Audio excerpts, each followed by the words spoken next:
2 Timóteo, capítulo 4, versículo 7. Diz assim: combati o bom combate, acabei a carreira, guardei a fé. Quem disse isso? O apóstolo Paulo, que passou na Ásia e nos lugares aonde esteve, sempre passou por muitas lutas e perseguições, sempre foi perseguido, sempre passou por situações, acusações, foi preso, sofreu injustiças, foi prensado, porque a vida é assim, a vida é pressão. Nós vamos ser pressionados, nós vamos ser prensados, é a vida. Na vida nós vamos passar por muitas lutas. Tem pessoas, por exemplo, que não aceitam a sua fé, que não concordam com a sua fé. Tem pessoas que vão se levantar contra você. Lutas vão se levantar, desafios vão se levantar, problemas vão se levantar. E você não pode ser uma pessoa fraca diante das lutas, diante das dificuldades, diante dos desafios. A Bíblia no livro de Provérbios, capítulo 24, versículo 10, diz assim: se te mostras fraco no dia da angústia, a tua força é pequena. Você vê que a pessoa que vive pela fé, a pessoa que está combatendo o bom combate, ela não mostra fraqueza. A luta está grande, mas você olha para ela, nem parece que ela tem problema. Você olha para aquela pessoa, você não imagina o que ela já enfrentou, o que ela já venceu e o que ela está enfrentando, o que ela está passando. Porque é uma pessoa que não vive reclamando, ela não vive expondo a vida dela para todo mundo. A vida dela não é um livro aberto, não. Quando ela tem que expor, ela expõe para Deus em oração, ela vai a Deus, ela busca a Deus, ela coloca em Deus a confiança dela. Você olha para ela, ela está forte. Você olha para ela, você não vê ela desanimada, você não vê ela com o semblante caído. Mas tem luta, mas ela tem consciência. Tem luta, mas tem Deus.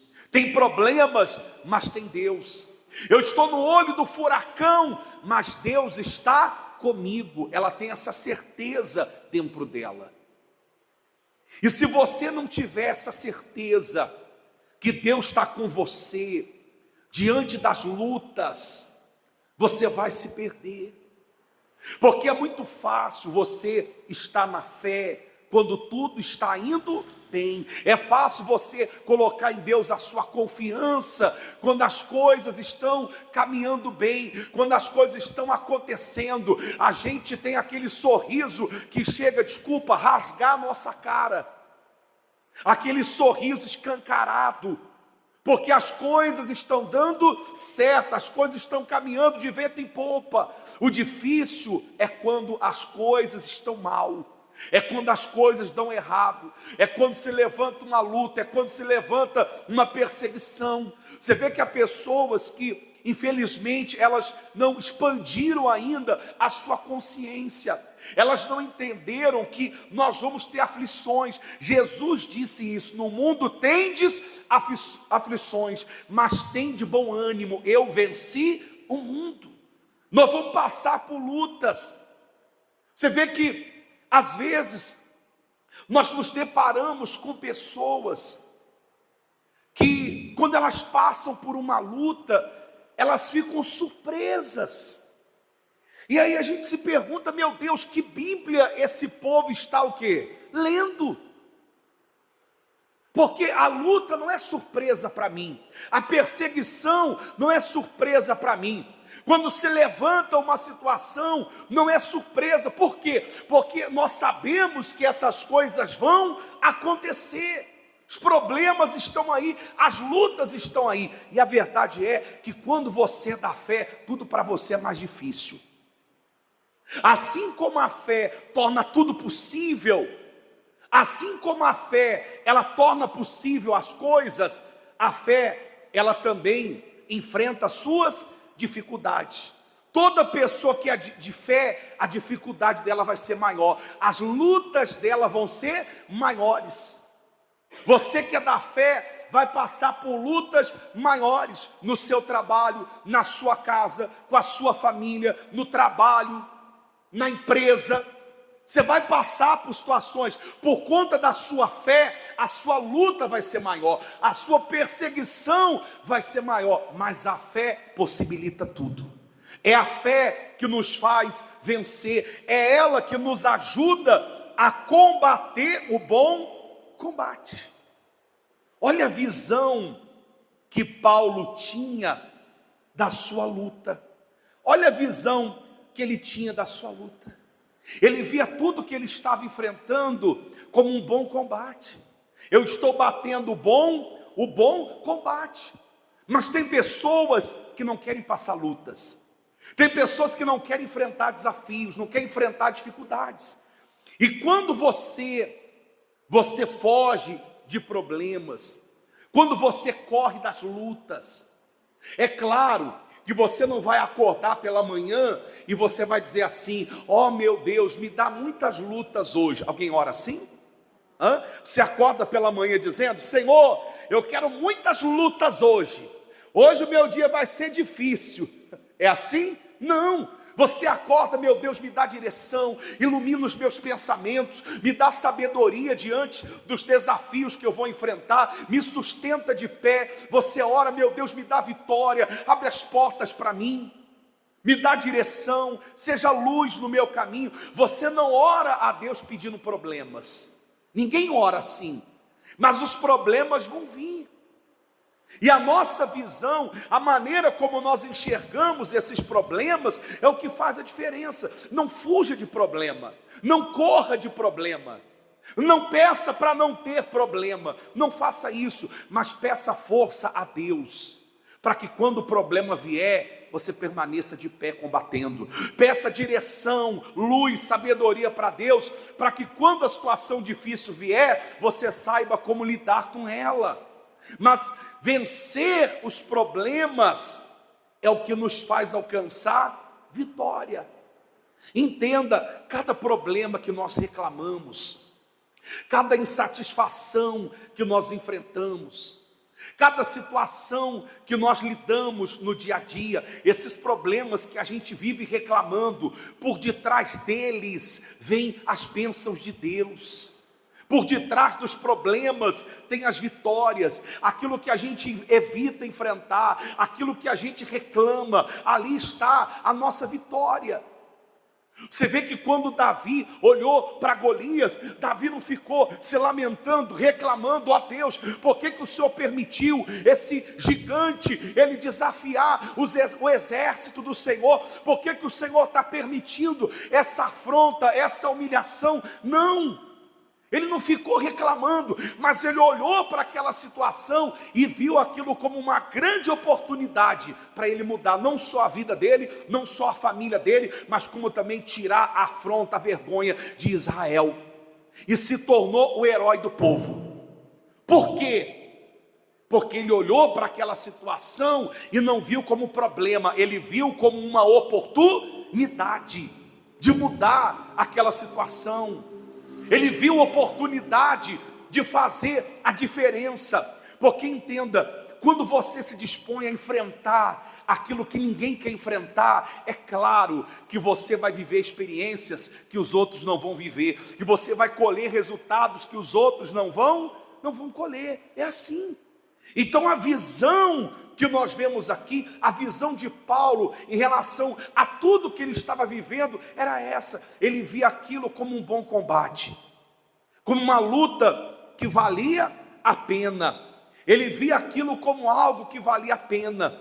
Então a nossa maneira de enxergar as nossas lutas, elas fazem toda a diferença. E ele diz também: guardei a fé, combati o bom combate. Visão, como eu enxergo o meu combate. Segundo, ele fala: guardei a minha fé.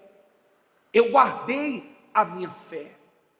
Você sabe que tem muitas coisas que nós consideramos como valiosas e nós guardamos. Você, por exemplo, não deixa algo que tem uma relevância, uma importância para você, você não deixa aquilo jogado, você não deixa aquilo de qualquer maneira, não, você guarda, você preserva, você coloca aquilo em segurança. Por exemplo, há pessoas, quando possuem um objeto de valor, ela coloca dentro de um cofre, ela dá um jeito de proteger aquilo, ela coloca aquilo em segurança, ela guarda aquilo, porque aquilo tem valor para ela. A tua fé tem valor para você? A tua fé é valiosa para você? Porque a fé para mim é valiosa, porque você pode perder tudo, você pode perder tudo. Você pode estar aqui e você diz assim: ó, perdi casamento, eu perdi trabalho, eu perdi empresa, eu perdi saúde. Você pode ter perdido tudo isso, mas com a fé você reconstrói, com a fé você vence, com a fé você supera tudo isso. Agora, se você perder a fé, o que você faz sem a fé? Você não faz nada, porque até para se levantar e encarar o dia a dia é preciso ter fé, porque se você não tiver fé, você fica deitado, prostrado em cima da cama. Se você não tiver fé, às vezes você olha para as pessoas, uma das coisas que levam as pessoas a se deprimirem, a caírem numa depressão, é que essas pessoas perderam a fé na vida. Essas pessoas perderam a vontade de viver, perderam a fé na vida. Elas não acreditam mais na possibilidade de se realizarem, de serem felizes. Então são tomadas por uma tristeza tão grande, e essa tristeza as lançam em cima de uma cama, porque perderam a fé. Então guarde a sua fé, não deixe a sua fé morrer. Por maior que esteja a sua luta, por maior que seja a sua dificuldade, guarde a sua fé, proteja a sua fé, blinde a sua fé, não deixe a sua fé se contaminar, não deixe a sua fé se corromper, não deixe a sua fé morrer, mas proteja, guarde a sua fé, porque com a fé você vence tudo. Mas sem a fé acabou, sem a fé você está perdido, sem a fé não tem jeito. Aí diz aqui assim, ó, 2 Coríntios capítulo 13, versículo 5, diz assim: examinai-vos a vós mesmos, se permaneceis na fé, provai-vos a vós mesmo, ou não sabeis quanto a vós mesmos, que Jesus Cristo está em vós? Se não é que já estáis reprovados. Ou seja, examine.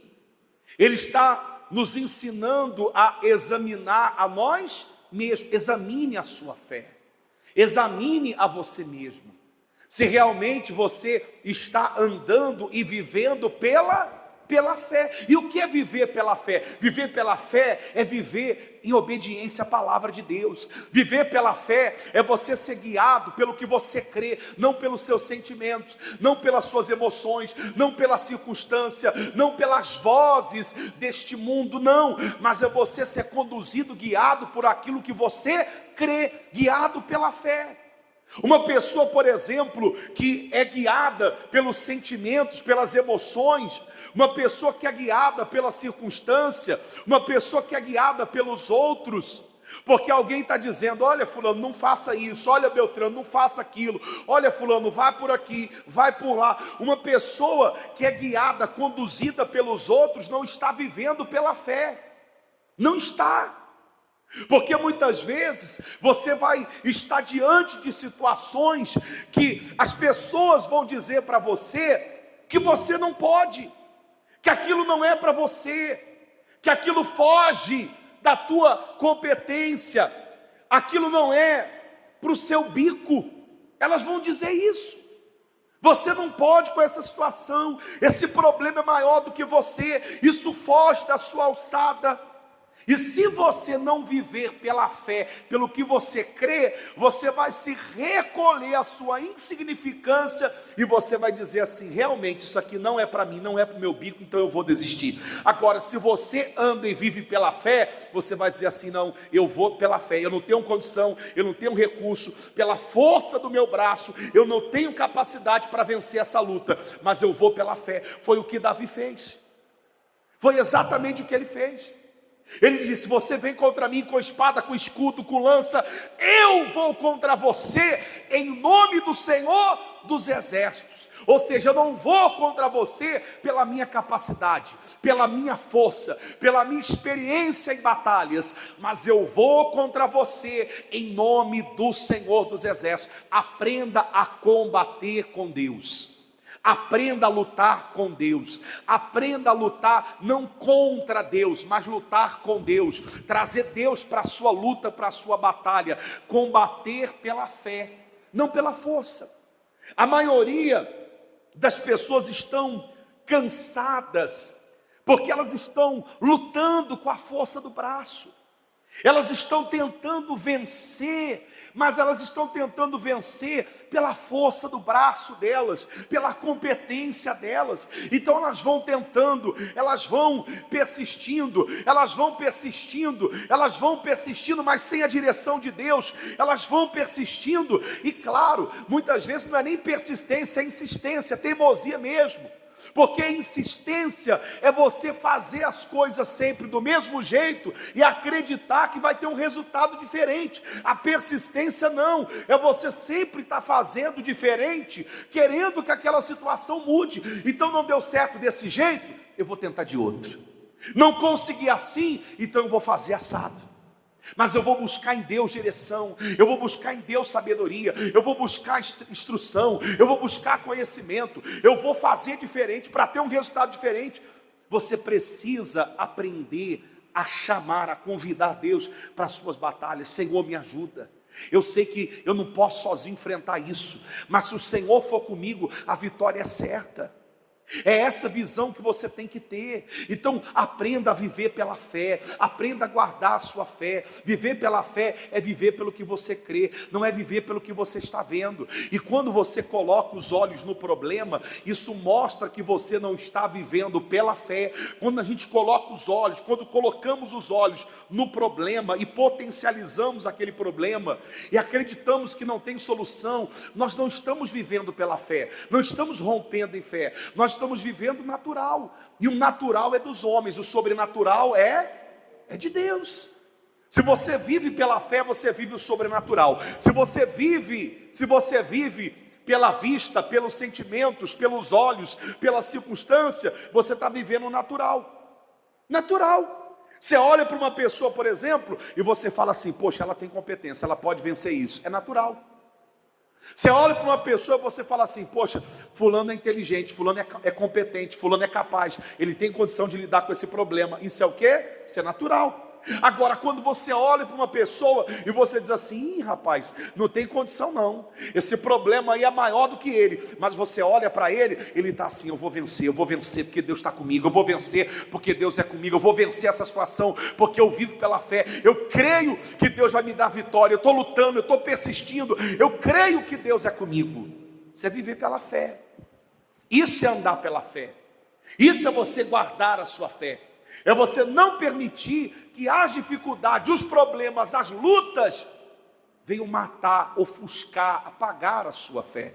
Então guarde a sua fé, guarde a sua fé. O primeiro passo é você mudar a forma como você enxerga as suas lutas, os seus combates. O segundo é você guardar a sua fé, é você proteger a sua fé e você não permitir que ela morra. Amém? E o terceiro passo é você, na hora da luta, na hora da dificuldade, na hora dos problemas, é você aprender a dar ouvidos à voz de Deus, ter sensibilidade para ouvir a voz de Deus, porque quando nós estamos passando por uma luta muito grande, você vai ouvir muitas vozes na sua cabeça. São pessoas, é aquele monte de gente dando palpite, faz isso, faz aquilo, vai por aqui, vai por ali, aquela confusão na tua cabeça, muitas vozes. A pessoa chega a ficar até atordoada, porque vem um, fala, faz uma coisa, vem outro, fala, faz outra. E nesse momento é hora de você buscar refúgio, buscar Deus, é você buscar o silêncio, é você se envolver com Deus, falar com Deus, esperar a resposta de Deus, é você se colocar diante de Deus e estar sensível. Você dizer: Senhor, fala, porque o teu servo ouve, eu estou aqui para te ouvir. O que o Senhor quer que eu faça? Me dá direção, preciso de uma direção. Eu sei que eu estou numa situação, eu estou ouvindo muitas vozes. São pessoas que dizem para mim: vá, outras dizem: não vá. São pessoas que dizem para mim: enfrenta, outras dizem para mim: não enfrenta. Eu não sei o que fazer, mas eu estou aqui diante do Senhor para ouvir a tua voz. Quando você ouve a voz de Deus, quando você ouve a voz de Deus, quando você dá ouvido à palavra de Deus, quando você dá ouvido à voz de Deus, essa voz, ela te encoraja, essa voz, ela muda algo dentro de você. É impossível uma pessoa ouvir a voz de Deus e ficar com dúvida, não tem como. É impossível uma pessoa ouvir a voz de Deus e ela ficar confusa. A voz de Deus não nos deixa confundidos. A voz de Deus não traz dúvida. Se você está ouvindo uma voz e essa voz traz dúvida para você, essa voz não é de Deus. Se você está ouvindo uma voz e essa voz traz a você confusão, essa voz não é a voz de Deus, porque a voz de Deus não nos deixa confundidos, não traz confusão, não traz dúvida. A voz de Deus não nos deixa na insegurança. Não, a voz de Deus é uma certeza de fé dentro de nós. A voz de Deus dissipa a dúvida. A voz de Deus nos dá direção, nos direciona, nos aponta o caminho que nós temos que seguir. Então aprenda a ouvir a voz de Deus na adversidade. Aprenda a ouvir a voz de Deus. Amém? Diz aqui assim, 1 Pedro, capítulo 2, versículo 19. Porque é coisa agradável que alguém, por causa da consciência para com Deus, sofra agravos, padecendo injustamente. Ou seja, o sofrimento, as lutas, por causa da palavra, as coisas que nós enfrentamos, por causa da nossa fé, isso tem que ser agradável aos nossos olhos. Nós temos que ver isso como algo bom. Você vê que, por exemplo, geralmente uma pessoa que é desonesta, uma pessoa que é injusta, uma pessoa que é corrupta, uma pessoa que se envolve em esquema, uma pessoa que está sempre metida em coisas ilícitas, esta pessoa geralmente, ela não sofre perseguição, ela não passa pelo que você passa. Às vezes a impressão que a gente tem, eu acredito que você já deve ter passado por isso, você olha e você diz assim: poxa vida, olha como que os perversos prosperam, olha como que os injustos se dão bem, olha como que as pessoas que são más sobressaem. Você sabe que Asaf, ele teve essa crise também, ele passou por isso, de olhar e contemplar a prosperidade do ímpio, de ver os maus prosperando, e ele entrou em crise, quase que os seus pés escorregam, quase que ele perde a fé, quase que a fé dele vai embora. Por quê? Porque ele começou a olhar para onde não deveria. Ele começou a olhar e reparar e ver: poxa, olha como que os incrédulos se dão bem, olha como que as pessoas que são más prosperam, e nós que somos fiéis a Deus, ele chega a questionar se realmente vale a pena ser justo, se vale a pena ser de Deus, se vale a pena ser bom. Ele chega a questionar isso. Então cuidado Cuidado aonde você está colocando os seus olhos. Olhe para Deus, guarde a sua fé, aprenda a ouvir a voz de Deus. Amém? Aprenda a ouvir a voz de Deus. Fique em pé, por favor. Em nome do Senhor Jesus. Nós vamos orar. Eu quero orar por você. Você que diz assim: olha, pastor, a luta está grande para mim, está difícil. Há momentos que eu não consigo olhar, eu não consigo enxergar as minhas lutas, eu não consigo enxergar as injustiças, eu não consigo enxergar as perseguições, eu não consigo enxergar as coisas que eu passo com bons olhos, eu não consigo ver com bons olhos. Às vezes eu olho para isso e a sensação que eu tenho é que Deus me abandonou. Às vezes eu olho para essas lutas e a sensação que eu tenho é que Deus se esqueceu de mim. Às vezes eu olho para os problemas e eu reclamo tanto, eu questiono tanto a Deus, por que Ele está permitindo eu passar por isso? Eu não consigo ver, eu não consigo encarar isso com bons olhos. Eu não consigo guardar a minha fé. Eu não estou conseguindo guardar a minha fé está na corda bamba, a minha fé está balançando, eu percebo que a minha fé está enfermando, ela está ficando doente, porque a esperança que se adia faz adoecer o coração. Meu coração está adoecendo, eu já não tenho mais esperança ao orar, eu já não tenho mais força para buscar Deus. Às vezes eu chego aqui pela misericórdia de Deus, porque eu venho me arrastando, mas eu quero mudar isso. Às vezes eu não ouço a voz de Deus, de repente você está aqui, você não está ouvindo. Você diz assim: pastor, eu ouço a voz de todo mundo, mas eu não consigo ouvir a voz de Deus, eu não tenho essa sensibilidade. E eu vou dizer uma coisa para você: não é porque Deus não está falando, porque o Espírito Santo fala, mas é porque você não está ouvindo, você não está conseguindo ouvir, porque falta essa conexão com Deus. Por isso que você tem que separar tempo para Deus. Por isso que você tem que separar tempo para buscar, para orar, para se comunicar com Deus, se desconectar desse mundo das informações, desse bombardeio de informações, de vozes, para você ouvir a voz de Deus.